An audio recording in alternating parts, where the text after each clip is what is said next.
Welcome to Asia Pacific Defence Reporter, your go-to source for cutting-edge security insights in the region. Get ready for rapid-fire analysis and commentary from the Asia Pacific with your host, Kim Bergman. Hello and welcome back. This episode has more of a foreign policy flavour than defence procurement, even though the two are frequently linked. And I'm going to do this because momentous events are underway on the world stage, and I'm not sure that many Australians understand the significance of what is taking place. But I'll start with a few words about the still somewhat mysterious visit of Defence Minister Richard Marles to Washington in the last week of August. Quite a bit has been written about this. I would say that no one has yet come up with a completely definitive account. For those who have been watching it, Minister Marles left Australia at very short notice Sunday week ago on his way to Washington. The information was that he was hoping to see Defence Secretary Pete Hegseth, but no meeting had been locked in. That alone seems rather strange. Anyway, when he arrived, on the positive side, he met with Vice President J.D. Vance and Secretary of State Marco Rubio, and then had some form of encounter, short meeting with Pete Hegseth. And the whole thing has been confused because at first the suggestion was that a meeting had taken place. Then the Pentagon itself released a brief statement saying that there hadn't been a meeting, but they used a curious form of words, that it was a happenstance encounter, meaning presumably that they had crossed paths in a corridor or when they were in the restroom at the same time. But then subsequently a Pentagon spokesman corrected all of that, or contradicted it, and said that a meeting had taken place, but with no information about what had been discussed. All very weird. And I'll say, by the way, that if Australia ever wants to send a minister to the United States who is the best at licking the boots of the Americans, it is definitely Defence Minister Richard Marles, who has never, ever been able to conceal his overwhelming enthusiasm for everything that the US does. I believe to the detriment of Australia's strategic interests and certainly to the detriment of much of Australian industry, but this is the world that we live in. Now, last Thursday I had the misfortune to accidentally hear some of Question Time. Normally I can't stand it. When Minister Marles was being cross-examined by the opposition, to the extent that they can, to his great irritation and the irritation of the Prime Minister as well, as I've observed before, they both have these amazing glass jaws when it comes to being questioned. And rather than being able to provide simple, factual information, that they both quickly resort to snarling and indulging in personal attacks and all of that sort of stuff. And I heard things like, because the opposition is questioning what was going on, they must want AUKUS to fail. And I know what it's like because I've received a bit of that myself. How dare you question it? You must be un-Australian. And I regard this really as primary school level stuff. I don't particularly want anything to fail, but I want a whole lot more detail, which has been concealed from the Australian public for the last 3 years, before I will give it my ringing endorsement. And rather than childish taunts, how about the government, and for that matter, the coalition, because they've got skin in the game. This was their idea originally under Prime Minister Morrison.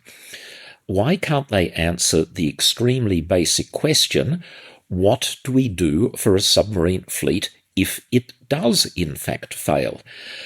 Now, that's obviously a very simple question, and it's telling that no one on either side of politics can answer it or is prepared to even try and answer it.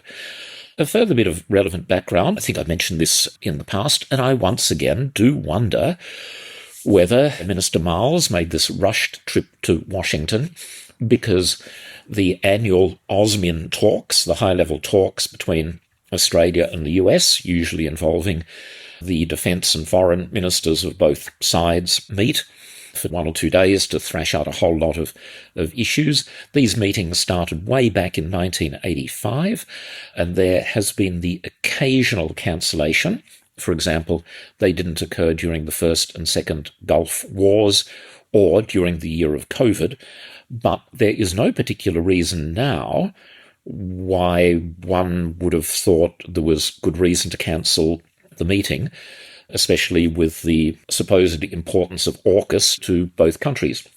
Anyway, there you go. Just watch this space. Now, when it comes to the big picture foreign policy stuff, I note that many other countries, such as Canada, and entire regions, such as Europe and Southeast Asia, soon to be joined, I suspect, by India, Japan, and the Republic of Korea, they are now actively distancing themselves from the US to a greater or lesser extent. But the attitude of Australian politicians and security officials is to somehow double down on the US relationship and try to cling even closer to Washington and the Trump administration. This is presumably in the hope that when the US eventually wakes up and sees the enormous damage they have done to all of their post-Second World War alliances, they will somehow notice that one single solitary country, Australia, has been following them around like a faithful puppy, and as a consequence we will somehow be rewarded for our total, complete devotion. Now, what this reward might look like is anyone's guess. But, on the relationship itself, I noticed might seem like a small thing, that the US has now excluded the other 4 nations of the Five Eyes community out of information that they are gathering about Ukraine.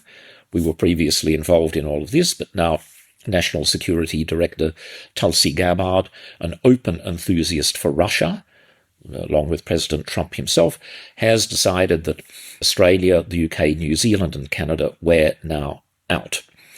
Since I've mentioned Ukraine, I did notice in Ukrainian media that some of the donated Australian Abrams tanks, with a whole lot of explosive reactive armour attached to them, have been spotted with the Skala Regiment, Skala, a very experienced Ukrainian unit, apparently.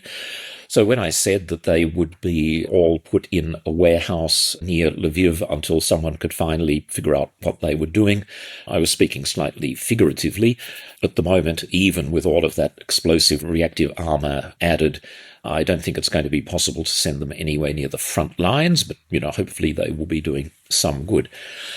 More news that is becoming apparent, but again not really reported in Australia, is that the cost of the invasion of Ukraine to Russia is not only horrendously expensive in terms of human life, more than 1 million casualties, of whom about 300,000 are dead. It's also coming at enormous economic cost, and we are now looking at the possibility of a genuine recession in Russia. Interest rates are still at 18%, inflation is bounding along at 10%, there are shortages of labour in a number of critical areas. The whole thing is a mess, and it seems to be tottering more and more almost by each passing day. This is important because when we try and understand President Trump's enthusiasm for Putin, it seems to be based, at least in part, on some sort of myth of Russian military invincibility. Now, that message is presumably coming from Vladimir Putin himself directly to Donald Trump. Trump, as we know, doesn't read any briefings, and apparently he walks out of ones from military subject matter experts, convinced as he is that he simply knows better than anyone else as to what's going on.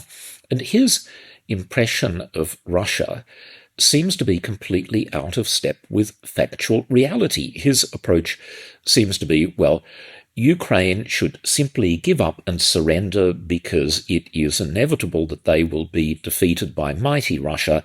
And so why are you, Ukraine, messing around, resisting? Just accept the inevitable. The war can come to an end if you simply surrender. That seems to be it. But that's not the way that it is going on the ground. The territorial gains that Russia continues to make are almost insignificant, and they are taking place with enormous loss of life, casualties of 1,000 or 2,000 people per week, along with military hardware that's going. In the meantime, Ukraine, now that they're equipping themselves with their own long-range weapons and drones, and they can decide how they're being used. They don't have to worry about being vetoed by the US. Things like their Flamingo jet-powered uninhabited aerial system is able to strike targets in Russia 1,000 kilometers away with a warhead of 1,100 kilos, and they have started taking out Russian oil refineries and gas terminals. I mentioned the price of petrol in Russia has doubled.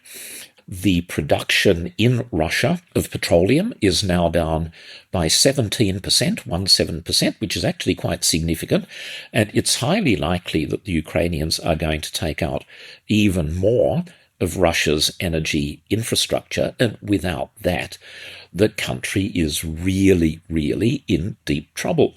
Putin will no longer be able to earn export dollars. The economy is propped up by that, and even more significantly, Russian frontline units are being starved of fuel. Ferries to Crimea from the Russian mainland, they have ceased operating because of a shortage of fuel. And so there's a whole lot of interesting stuff going on there, which is not being covered. And I'm saying this partly to help people understand that aid that Australia gives to Ukraine is not futile. It's not being wasted. On the contrary, what we are doing is increasing the chances that Ukraine will be able to inflict a series of military defeats on Russia. That is very much to Australia's security interests.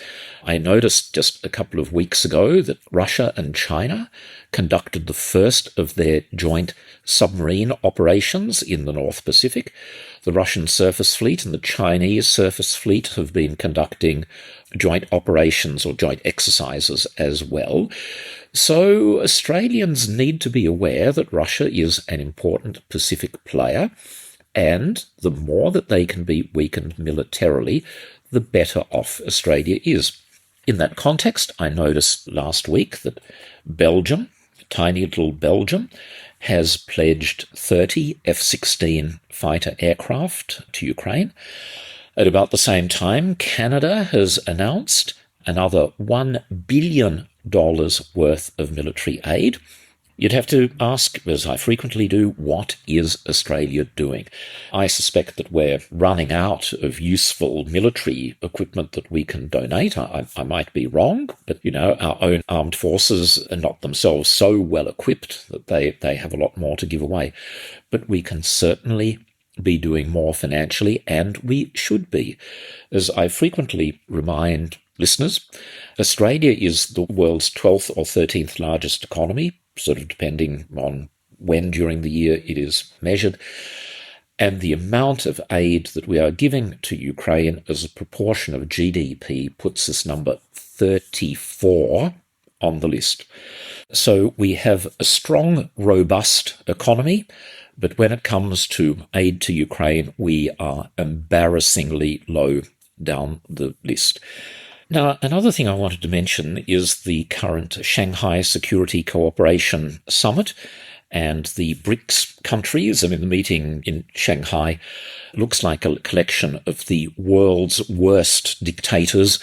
Putin is coming. There's President Xi of China. There's Kim Jong-un from North Korea. There's the Iranian leadership, really the worst of the worst. To that can be added some entirely reputable figures, such as the head of Malaysia and Indonesia as well. Again, this has security implications for Australia. But the one at the moment that is on the top of my list is the obvious falling out between India and the United States. I think, again, due entirely to the antics of President Trump, that the Quad, the security relationship between India, Australia, Japan, and the United States is effectively over. Because the Indians are furious about a number of things. Trump has hit all Indian imports with a 50% tariff, which is pretty close to a trade embargo. He says it's because India continues to import Russian oil, as if Trump could really care about that. In fact, what seems to have really upset him is that India would not back, in fact, they contradicted the story put out by President Trump, that he, Trump, had solved the short war clash between Pakistan and India.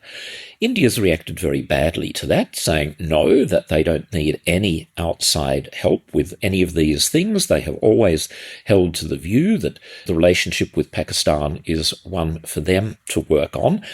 The situation has been made worse, I'm sure absolutely deliberately, by Pakistan, because Pakistan has told President Trump exactly what he wants to hear. Yes, sir, you did solve the war. Thank you very much. And we're nominating you for the Peace Prize. And on top of that, Pakistan, whether it's business figures or the Pakistani government or a mixture of both, have been buying into Trump's cryptocurrency scam. And so on the one hand, we have India standing up, and I'm assuming telling the truth, saying, no, Trump was not involved. The Pakistanis, to make mischief, have been saying absolutely the opposite.